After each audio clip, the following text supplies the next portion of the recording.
the immigration into the valley, into Washington,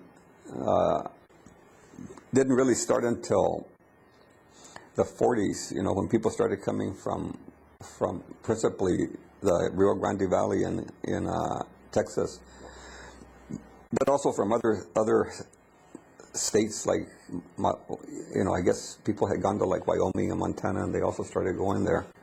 And so it was a pretty relatively young, even though some families had been there longer, but it's interesting, it's a agricultural economy, right? And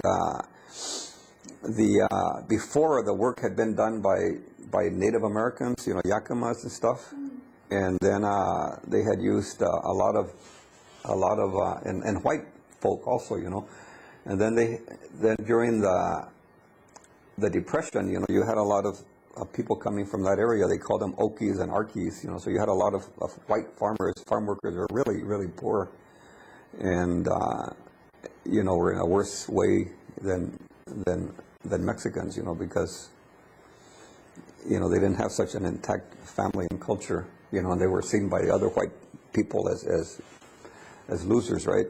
And so you had those kinds of populations. And then in the 40s, during the war,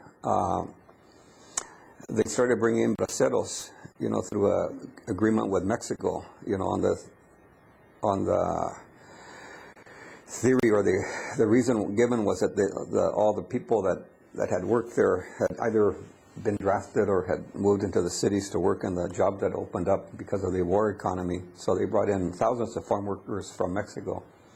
And that was like from early 40s until the early 50s. And, my cousin Erasmo has written extensively about that.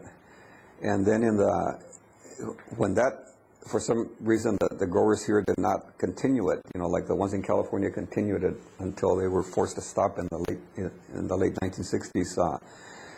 When that source of labor dried up and agriculture was expanding all this time, the companies went out in search of another supply of workers, and what they did is that they started sending their recruiters to Texas, to come up here.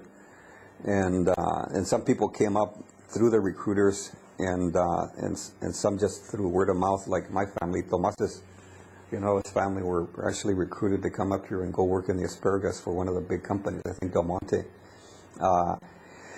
So the population, getting back to your question, Mexican population didn't really start, and then for a while it was coming and going, like my family, they would work in Washington, and then they would go to Oregon, and they would go to different states and follow the crops. And then eventually, starting I think in the late 50s, early 60s, people started to settle in. And so when I went to school, I was really one of the first waves of students, that in large enough numbers that started, because we were now settled in. Like my family stopped migrating when I was in about 8th grade, 7th or 8th grade, and settled in Washington. And then, then when that happened, then we started thinking more about, about going to school. And when we went to Yakima Valley, there was probably like,